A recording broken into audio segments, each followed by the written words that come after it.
Next time we're going to take a look at our planes and base features. So let's go into that PowerPoint.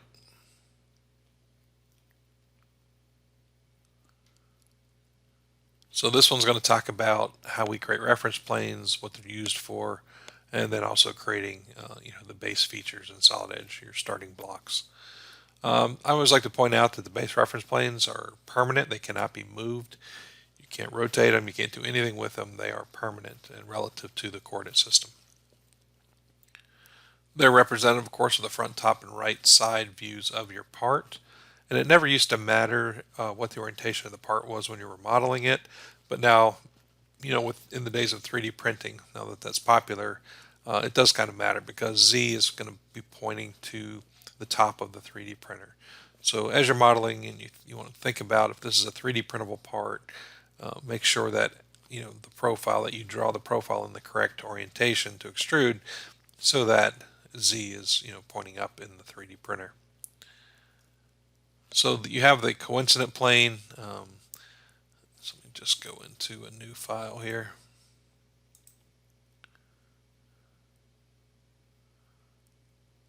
And you want to point out where the reference planes are, which are right here on the Home tab. So you really only see the coincident one in the 3-point. But if you drop down that list, you'll see you'll get normal to curve, a 3-point plane, and a tangent plane. And they have little videos that show you what those reference planes do. So we jump back over to our PowerPoint. Again, little examples of what each of those different types of reference planes do. And then we begin to talk about base features that you take your profile, you take your region. If you grab the arrow, you can extrude it straight. If you grab the torus, if you move it to an edge, grab the torus, you can revolve it into a round part. You have finite, through all, through next, and from to. And so there's just some examples of what those mean. Through all means it's going to go through every face that it hits. So in this case, it's actually extruding all the way up to this face, but because it gets consumed by that thickness, you don't see it. Through next is just going to go to the very next face that it hits. When you're on from to, as you drag your mouse over top of each one of these, it's going to preview until you actually accept, and it's going to go up to whatever face you select. And then, of course, finite is, finite. It's going to be a distance. Talk about symmetric offset. So if you want to keep the part centered on the coordinate system from the profile, you can click on that button and it will go in both directions. There is the shift key, which is the toggle for that, is the shortcut to toggle that on and off, whether you're extruding in one direction or two. Again, revolving, select your region, drag your steering wheel to some edge, in this case the center axis. Click on the torus to begin the revolution. It will create the hole in the middle. So when you get to this point, you're going to open up this activity 1 part, which is going to be, go to our lesson 3, and here's the activity 1. Open up that file. So this is already drawn for you, and then you're just going to finish the steps. I'm not actually going to go through that because all the steps to do that are outlined right here in the PowerPoint step by step. So you can just follow along and create that part.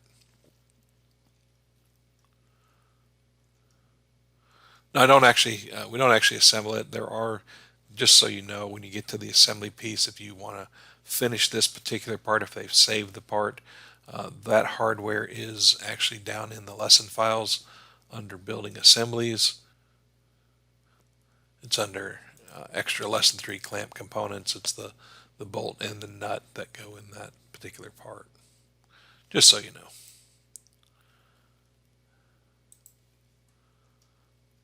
The next activity then is to actually sketch this profile. So we're back to sketching a profile, and this time we're going to extrude it into a solid block. So again, I recommend drawing this profile, the outside profile, before you add any internal components or internal elements. It's going to make your life a lot easier. Also notice that these are horizontal dimensions. These aren't the length of the line because that line's at an angle. These are horizontal dimensions from from this edge to a particular key point. So that's one thing that kind of trips people up sometimes. So I'm going to go ahead and jump into Solid Edge. I can see that it's 102 and 35. So I'm going to start with those dimensions anyway. So I'm just going to close this and start a new file. 102 and 35. So I'm going to start my line command. You have to start the command before you can lock. Now, I don't necessarily have to turn on my base reference planes because they're actually here. By just putting my cursor over top of this, you can see I can get a front profile just by touching that and clicking the F3 key or locking in that direction. I can do Control H, bring it normal to the screen, and again, start my line command. I know this first line is 102, so I could type in 102. Now it looks very, very short, and that's because I zoomed out. So let me zoom back up here. All right, so that's 102. I also know that if I just right-clicked to get out of that to start a new line from this endpoint, and I know that that's 35. I'll click, and then I'll just go ahead and click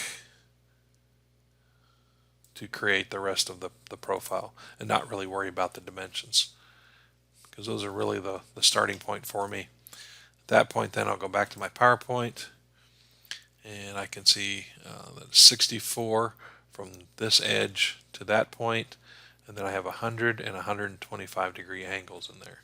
I don't know what this distance is. It's not 8, I'll tell you that. 8 is the distance to here, not the length of that line. So 64 and this 100 and 125 is what I need next. So I could add my dimension from this point to this point. Now remember, depending on where I put my cursor, which dimension I'm getting, I want this distance. So I have to place the dimension first by clicking and then key in the value, 64. And now I'll start worrying about my angles. So again, going to the angle dimension, click my two lines, I'm specifying the angle inside, which was 100. Okay, and then 125 was the other angle. So I'll right click because I want to add a new angle. Click, key in 125. And so that dimension just works out to be whatever it is.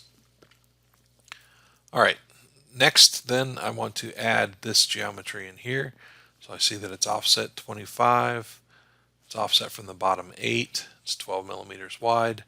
Okay, so I'm not going to worry about that right now. I'm just going to go ahead and draw it. I'm just going to sketch it out here. I know this is at some angle. Okay, remember this is 12. So key in 12, so it locks it to 12. Now, you see what happened is it inverted it, made it go lower. But I can, because I don't have any dimension on here on the height of that, I can click and drag that line, and it's going to let me move it because there's nothing locking it. So I could move it up.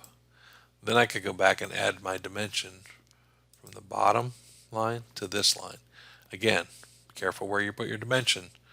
I want the vertical distance, which is 8. And then I need to add the 75 millimeter dimension here, that angle. So again, an angle dimension from here to the horizontal line, that's 75.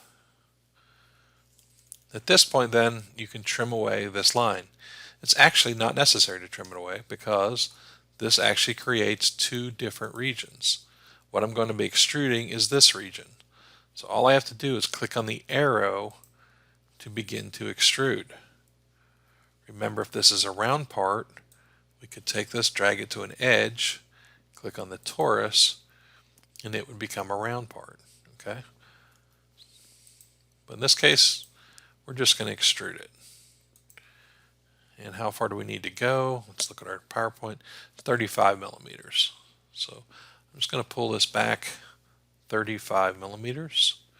I'm clicking tab, which means it's just going to let me preview. Remember that if you tap the shift key, you can center it. Okay? Let me do that again. So if I click this and I begin to drag, okay, shift changes the direction. Shift toggles it, between going in or out or centered. this case, I'm going to go just in. So I'm just going to shift again, and then I'm going to key in 35 and press enter. Now notice it left this line. That's because there was a part of it that was not trimmed away. We don't need that line anymore. It's still there in my sketch. So you can click on it and actually delete it. We don't need it anymore. And it actually took all those dimensions that were on the 2D profile and transformed them onto the 3D model. And so at this point then we can hide those dimensions. We don't need to see those. And so that's good for that exercise. And let's see what's the last thing we need to do on the PowerPoint is we're going to show how we could offset all of those edges 5 millimeters and then create a cutout that's 5 millimeters deep. And the command we're going to use to do that is project to sketch. So with that part then, and by the way, if you had trouble creating it, this part does exist in the lesson files. So if you just want to open it directly and try this, you can. So the command that we want is this one right here on the Home tab, which is project to sketch. Now if we read the prompt, it says click on the planar face. The face we want to project onto is this one, the angled face. So we lock to that face, and in our case we're going to offset all the edges. So we're going to use project with an offset option. Now we could go and select each one of these individually and offset them 5 millimeters, or we can change our selection option to single face, which means select every face or every edge that's on that face. That's what we want, so we'll accept it. Anytime you see a green check mark, you can either click it or right mouse click. The offset distance we want is 5. And then we need to tell Solid Edge if we're projecting to the inside or to the outside of that profile. So we're going to the inside. So when the arrow is pointing in, I just simply click. Now offset every edge 5 millimeters. Now with that region, I can click the arrow and I can either pull it out or I can cut it in. In this case, we're cutting in 5 millimeters deep. And so that took care of the first part. Now let's look at this back part. Now this one's a little bit more tricky. I do see that it says from and to, meaning that's the from to option that we're going to use. It's kind of a little hint, and I'll show you why we're going to use from to. But we basically want to create a 25 millimeter diameter hole centered on that face and then cutting up to that angled face. All right, so let's do that. So I'm going to rotate the model. Now you can do it also by the cube. So if you click on the corners of the cube, you can orient it like that to get it to the back face. Now I want to hide those dimensions, so I just check that box next to PMI over here in the Pathfinder. PMI stands for Product Manufacturing Information, which is just kind of a fancy way to say 3D dimensions. We'll turn that off. All right, so now I want to create a circle. I want to create it on this face. So I'm going to lock to that face. Okay, if you want to bring it normal to the screen, you can with Control H. Okay, it's a 25 millimeter circle. Because I'm locked, I can preview that. If you have not locked, you're not going to see the preview of the circle. Now all I need to do is click on these edges, this edge and this edge, because I want to find their midpoints. There's the two midpoints. This one might be easier actually to do in kind of a 3D world here, so you can see that midpoint and make sure that you're getting the right midpoints that you're aligning to. Okay, there's the two edges highlighted in yellow. There's their midpoints where they converge. That's where I'm going to place my 25 millimeter circle. If you were off, you could go and add the horizontal vertical dimension between the center point and the midpoints to add these relationships back in there for you. All right, now we're ready to cut. Now we want to cut up to this angled face. So what I want to show you are the different options here. Remember I talked about the finite through, all through, next. If I click finite and I start cutting this away, as I come up to that face, you can see that it's staying parallel to the profile. It's not matching the angle of the face. If you look at the PowerPoint, you don't see a line across here. That means it's at that same angle as the angled face. Okay, otherwise you'd see a line. All right, so that's not the right option. If I go to through next, it's cutting all the way through, all the way to the front. The reason is because the bottom half of the circle doesn't hit another face until it gets all the way out here. So in this case, through all and through next is going to give you the same option. It's going to give you the same result, I should say. But the one I want is from to. So the from is always where the sketch lives. So you're going to see kind of an error if you have from to and you're trying to select the first face, because that's where the profile lives. You have to go up to another face. So just by touching this face, you can see that it's previewing, cutting it, and matching that angle, and that's what we want. So we're going to click. And so now I don't have that line there. It matches that face, and that's exactly what I want. Now I will caution you, because the next time that you go to create a cutout, so let me just draw a shape on the side of here. You may want to do this too, because what happens is if I click this and I click the arrow, I'm getting an error, and I'm wanting to specify depth. That's because it remembers the from to option was selected. And as long as you're in there from to, it's looking for a face to come up to. So in this case, you need to switch it back to finite, and then it can remember that setting. In this case, I'll just click escape.